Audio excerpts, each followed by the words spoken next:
Good evening. You are watching the news from the Sultanate of Oman television. First, the headlines. The Sultanate takes part in a high-level meeting on Libya held at the UN headquarters in New York.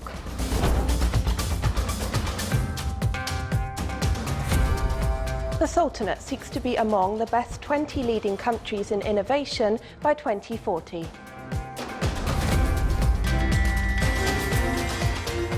The total water and electricity production of the Sultanate increases by the end of June 2017.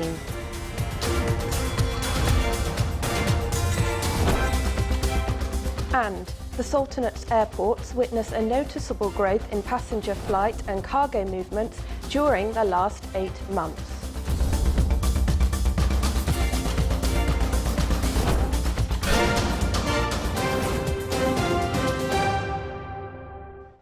Those were the headlines. Now for the news in detail. His Majesty Sultan Qaboos has sent a cable of greetings to His Excellency President Ibrahim Boubacar Keïta of Mali on his country's National Day. Meanwhile, His Majesty the Sultan received a cable of thanks from His Excellency President Dr. Mohammed Ashraf Ghani of Afghanistan in reply to His Majesty's cable of greetings on his country's Independence Day anniversary. His Excellency Yusuf bin Alawi bin Abdullah, Minister responsible for Foreign Affairs, took part in a high-level meeting about Libya held at the UN headquarters in New York, chaired by Antonio Guterres, UN Secretary-General, with the participation of the Libyan officials. A number of leaders and government officials took part in the meeting, namely Special Envoy of the Secretary-General Ghassan Salama, Chairman of the African Union Commission, Secretary-General of the Arab League, and the European Union High Commission for Foreign and Security Affairs. Discussing bilateral relations between the Sultanate and Nepal was the main aspect of talks between His Excellency Yusuf bin Alawi bin Abdullah, Minister responsible for Foreign Affairs, and the Minister of Foreign Affairs of Nepal at the UN's headquarters in New York. The two sides reviewed fields of existing cooperation between the two countries and means of promoting them. His Excellency the Minister also met with His Excellencies Fen Miksa, Minister of Foreign Affairs of Estonia, where they reviewed a number of issues of mutual concern and ways of enhancing cooperation between them.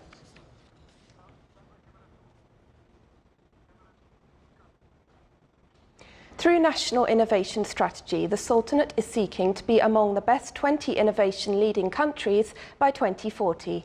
The national strategy will be implemented through a number of phases.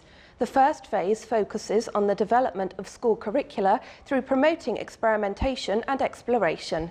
Later phases aim at enhancing science and technology transfer programs. The strategy, at the first place, seeks to create an innovative environment for all sectors through developing education and labour market policies and systems.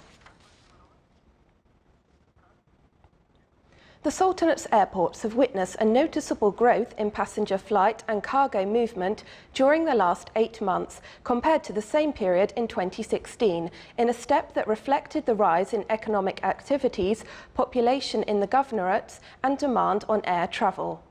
Muscat International Airport recorded an increase by more than 17.5% in terms of the number of passengers, as to reach 9.36 million travellers through 76,198 flights, while the cargo movement at the airport had risen by 30%. Salalah Airport exceeded the limit of 1 million passengers during the period from January till last August, with an increase of 25.3%, while the cargo movement in the airport increased by 20.5%. Sohar Airport received 19,000 passengers through 236 flights in the first statistics of the airport since its operation of local and international flights. Meanwhile, Duqm Airport received 322 domestic flights via Oman Air, recording an increase by 17% with 20,528 passengers. The Sultanate's airports are preparing to enter a new operation phase, looking forward to the opening of passenger and air cargo buildings in Muscat and Duqm airports and the expansion of temporary passenger buildings in Sohar Airport. The government, represented by the Public Authority for Electricity and Water, is continuing to provide water networks to new land schemes in various wilayas of the Sultanate. The authority offered to tender to establish water distribution network for Al Mabella Phase 4 Part A in the wilaya of Sib. The 2040 government vision is based on covering 98% of the Sultanate's sites with water networks in parallel with urban expansion and population growth. Water production has witnessed an increase by 6.2% at the end of June 2017 to reach more than 194.6 million cubic metres. In the electricity sector, the Sultanate's electricity production had risen by 8.2% at the end of July 2017 compared to the same period in 2016 as to reach more than 21,200 gigawatt. The state budget deficit fell by 35.7% in the first 7 months of this year. The National Centre for Statistics and Information said that the decline of the deficit is due to the increase in public revenues thanks to the increase in oil prices, which contributed to the growth of total oil revenues by the end of July 2017 to record 2,560 million Omani riyals. The government was able to cover the full deficit until the end of July 2017 through various financing means. Ministry of Finance data showed that the means of financing the deficit included a net borrowing of 4,100 million Omani riyals, along with a local borrowing of 300 million riyals, in addition to a funding of 500 million riyals from the reserves.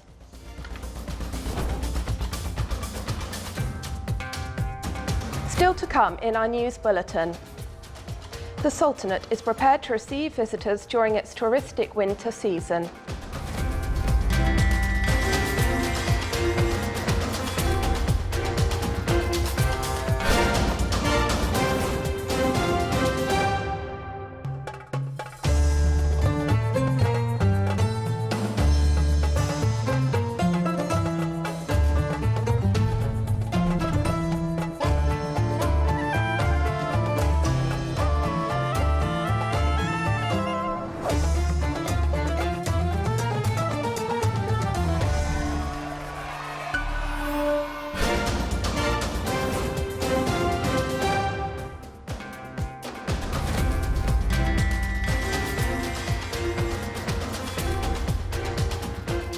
Welcome back to the news from the Sultanate of Oman television.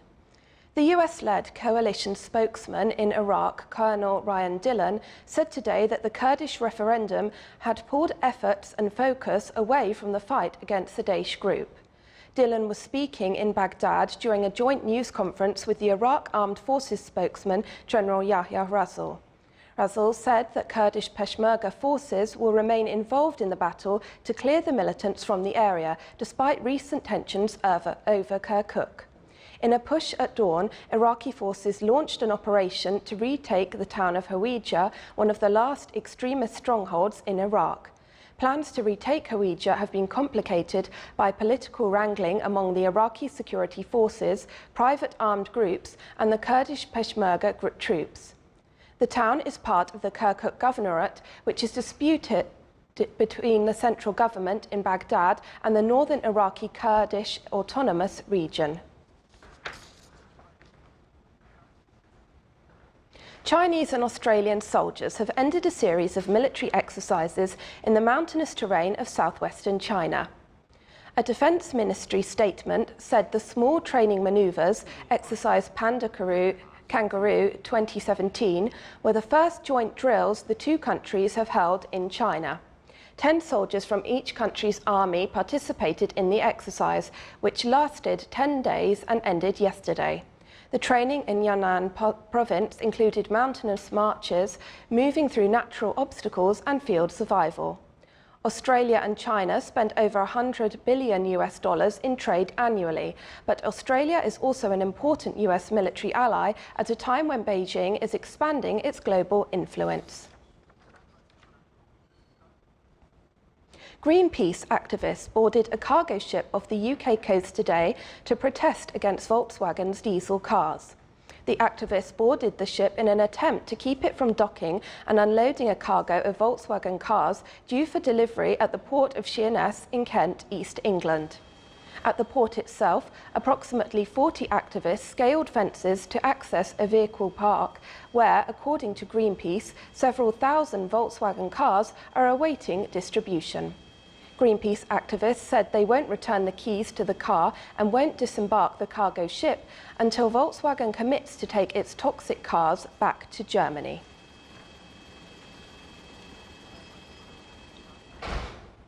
Uprooted trees and widespread flooding blocked many highways and streets across Puerto Rico after Hurricane Maria hit the island on Wednesday morning as a Category 4 storm. Tens of thousands of Puerto Ricans vowed to slowly rebuild amid an economic crisis as rescue crews fanned out across the US territory today. The extent of the damage is unknown given that dozens of municipalities remained isolated and without communication after Maria hit the island with 250 km/h winds, the strongest hurricane to hit Puerto Rico in over 80 years.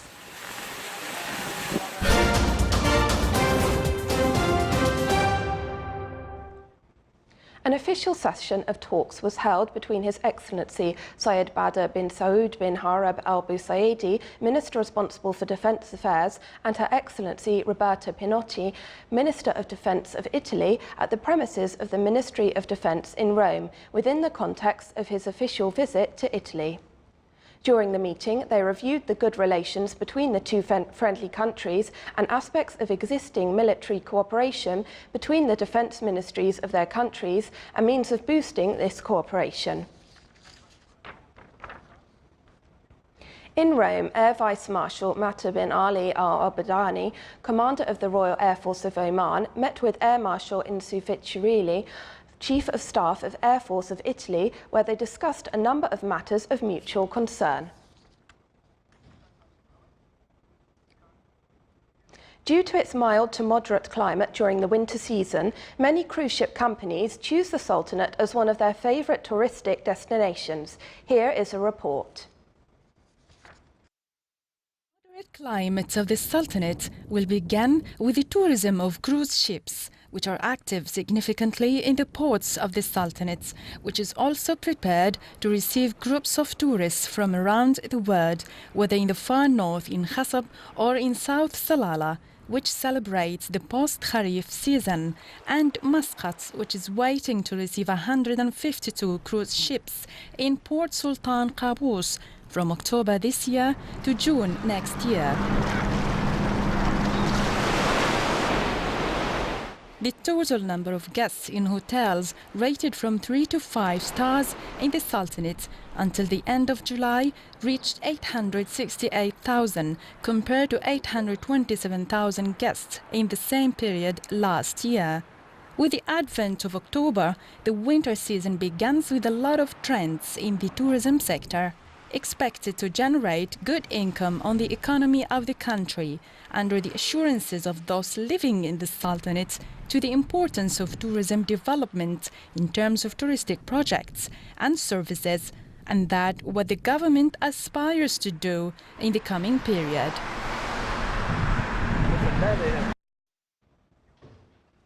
The Ministry of Commerce and Industry awarded a tender to appoint a consultant to prepare the initial designs of 3 locations owned by the Ministry in the Governorate of Muscat. The tender came within the aim of the Ministry to allow companies working in the field of real estate and tourism to invest in such locations through a long-term infrastructure contract. This will also allow the investors to provide their offers to benefit from lands, as well as to establish the premises of the Ministry of Commerce and Industry without the government affording any expenses of construction and furniture. Within the approach of the Ministry of Health to develop the level of medical care in the referral hospitals in the governorates of the Sultanate, a ceremony was held in Niswa Hospital for the inauguration of the brain stroke unit. It will provide rapid medical care as well as reduce the dangers of such cases. Meanwhile, in the Sahai Hospital, a similar unit was also inaugurated by the Ministry. The unit is equipped with the latest technologies and global standards in this field.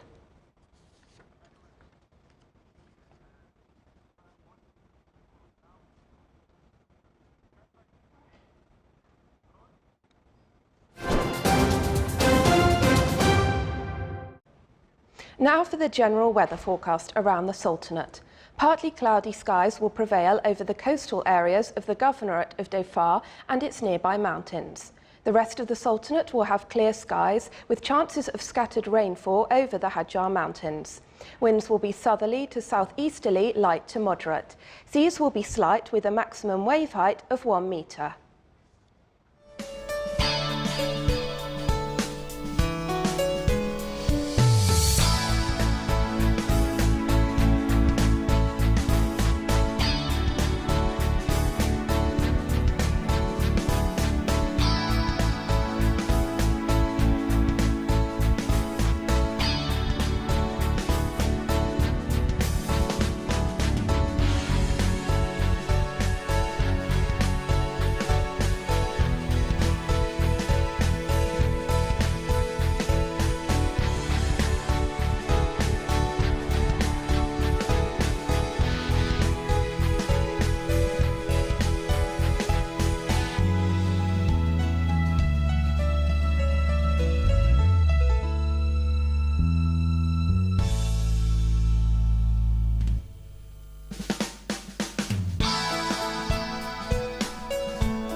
This is the Sultanate of Oman television. Before we end tonight's bulletin, here are the main points once again.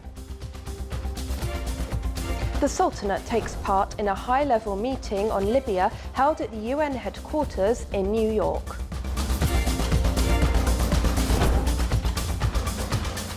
The Sultanate seeks to be among the best 20 leading countries in innovation by 2040.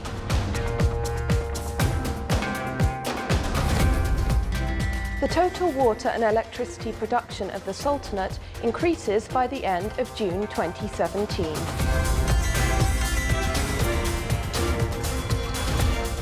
And the Sultanate's airports witness a noticeable growth in passenger, flight and cargo movements during the last 8 months.